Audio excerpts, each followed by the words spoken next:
शहर में रहने वाली निहारिका की शादी गांव के राम से हो जाती है। निहारिका को ज्यादा किसी चीज का शौक नहीं होता, जिस वजह से वो ससुराल में खुशी से रह रही होती है। लेकिन गोलगप्पों का प्यार सबको बहुत परेशान करता है। देखो जी, हमारी शादी को ना 1 हफ्ता हो गया और मुझे गोलगप्पे खाए हुए पूरे 7 दिन बीत गए। इतने लंबे समय तक अपने गोलगप्पों के बिना मैं आज तक नहीं रही। ओहो, आई बड़ी गोलगप्पे खाने वाली। हुक्म तो ऐसे चला रही है जैसे तेरे पापा ने हमें यहाँ कोई दुकान खोल कर दी हो। बेटी तो दी है ना, अब उससे थोड़े गोलगप्पे तो आप भी खिला सकते हैं ना। अरे देखो तो जरा, नास पीटे गोलगप्पों के पीछे कैसे कैंची की जैसी जुबान चल रही है इसकी। देखिए मम्मी जी, आप भले मुझे कुछ भी बोलिए, लेकिन अपने गोलगप्पों के लिए मैं कुछ नहीं सुन सकती। हाँ, अरे मैं तुम्हें गोलगप्पे खिला दूंगा, थोड़ा सब्र तो करो। पिछले 7 दिनों से सब्र ही तो कर रही हो ना। अरे गोलगप्पे ही तो है, इतना बेचैन क्यों हो रही हो? आ जाएंगे। सुनो जी, हम लड़कियां पति के बिना रह सकती हैं, पर गोलगप्पों के बिना नहीं, कभी नहीं। वो मेरा पहला और आखिरी प्यार है। निहारिका की बात सुनकर उसकी सास और पति सिर पकड़कर बैठ जाते हैं। जिसके बाद राम गोलगप्पों का इंतजाम करने घर से बाहर चला जाता है। कुछ देर बाद वो गोलगप्पे लेकर घर वापस आता है, जिन्हें देखकर निहारिका सारे काम छोड़कर खुशी से भागते हुए राम के पास आती है। तुम आ गए? इतनी देर क्यों लगाई? पता है ना मैंने तुम्हें कितना मिस किया। अरे थोड़ी देर पहले ही तो घर से गया था। क्या तुम? अरे मैं तो अपने गोलगप्पों से बात कर रही हूँ, तुमसे नहीं। निहारिका का गोलगप्पों के लिए ऐसा प्यार देखकर राम हैरान रह जाता है। अब वो गोलगप्पों को प्लेट में अच्छे से सजाकर उन्हें खाने बैठती है, लेकिन पहला गोलगप्पा खाते ही वो गुस्से में प्लेट खिसका देती है। ये कैसे घटिया गोलगप्पे उठा कर ले आए? न पानी में स्वाद, न गोलगप्पों में।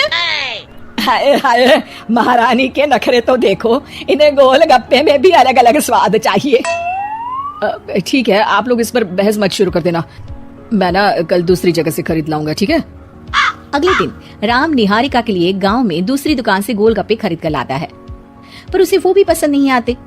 जिसके बाद बहुत दिनों तक यही सिलसिला चलता रहता है, जिसमें राम अपनी पत्नी के लिए दूसरे गांव तक जाकर वहां से भी गोलगप्पे खरीद कर लाता है, पर निहारिका को कहीं के कोई भी गोलगप्पे पसंद ही नहीं आते।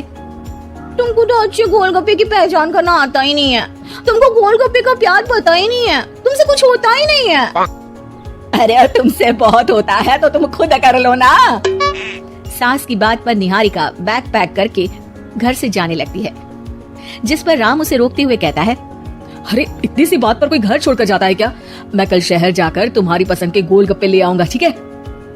आपको कहीं जाने की जरूरत नहीं है, मैं ही शहर चली जाती हूँ और घर छोड़कर नहीं जा रही, गोलगप्पे खाने जा रही हूँ। ये कहकर निहारिका शहर में अपने पापा के घर चली जाती है, जहाँ पर वो सुबह के नाश्ते से लेकर रात के खाने तक में मन और पेट भर कर गोलगप्पे खाती रहती है, जिससे उसकी तबीयत खराब हो जाती है और उसे अस्पताल में एडमिट करना पड़ता है। फूड पॉइजनिंग है, जंक फूड बिल्कुल बंद करना होगा। लो, बहुत गोलगप्पे गोलगप्पे करती रहती थी, कर दिया ना गोलगप्पे ने बीमार। और खाओ अब। माँ, इसके बारे में हम घर जाकर बात करेंगे। कुछ दिनों में निहारिका ठीक होकर अपने ससुराल वापस आ जाती है, जिस पर एक बार फिर सास बहू की नोकझोंक शुरू हो जाती है। अब थोड़े दिन अपने प्यार से दूर रहना, नहीं तो इस बार सीधा भगवान के घर पहुंच जाओगी। इस बार सास की बात का कोई जवाब दिए बिना निहारिका अपने कमरे में चली जाती है। बीमार होने की वजह से निहारिका गोलगप्पे तो खा नहीं पाती, लेकिन अभी भी उसके मन में हर वक्त उन्हीं के ख्याल चलते रहते हैं। हाय मेरे प्यारे गोलगप्पे, इस कलमुए फूड पॉइजनिंग ने मुझे मेरे प्यार से दूर कर दिया। मेरे गोलगप्पों, मुझे तुम्हारी बहुत याद आ रही है। अगर मैंने तुम्हें खाया तो मम्मी जी तानों के ही गोलगप्पे बनाकर मुझे खिला देंगी। एक दिन निहारिका अपने चेकअप के लिए डॉक्टर के पास गई, जिसकी घर से निकलते ही राम रसोई में जाकर कुछ करने लगता है। शाम को निहारिका के घर वापस आते ही उसकी सास कहती है, शक्ल से तो लग रहा है कि डॉक्टर ने थोड़े और समय तक गोलगप्पे बंद कर दिए। अच्छा है, कम से कम अब हमें पूरा दिन गोलगप्पा पुराण तो नहीं सुनना पड़ेगा। सास की बातें सुनकर निहारिका चिढ़ते हुए अपने कमरे में जा रही होती है। तभी राम गोलगप्पों से भरी एक बड़ी प्लेट लेकर उसके सामने आ जाता है, जिन्हें देखकर निहारिका का चेहरा खिल उठता है। ये मैंने तुम्हारे लिए बनाया है, तुम्हें अपने पसंद की चीज खाने से कोई नहीं रोक रहा। जितना खाना है उतना खाओ, लेकिन उससे खाने की एक लिमिट होनी चाहिए। हाँ बहू, किसी भी चीज की अति हमेशा नुकसानदायक ही होती है। ठीक है, पर अभी मुंह में पानी आ रहा है, गोलगप्पे खाऊं प्लीज? अरे अकेले क्यों, सब साथ मिलकर खाएंगे ना।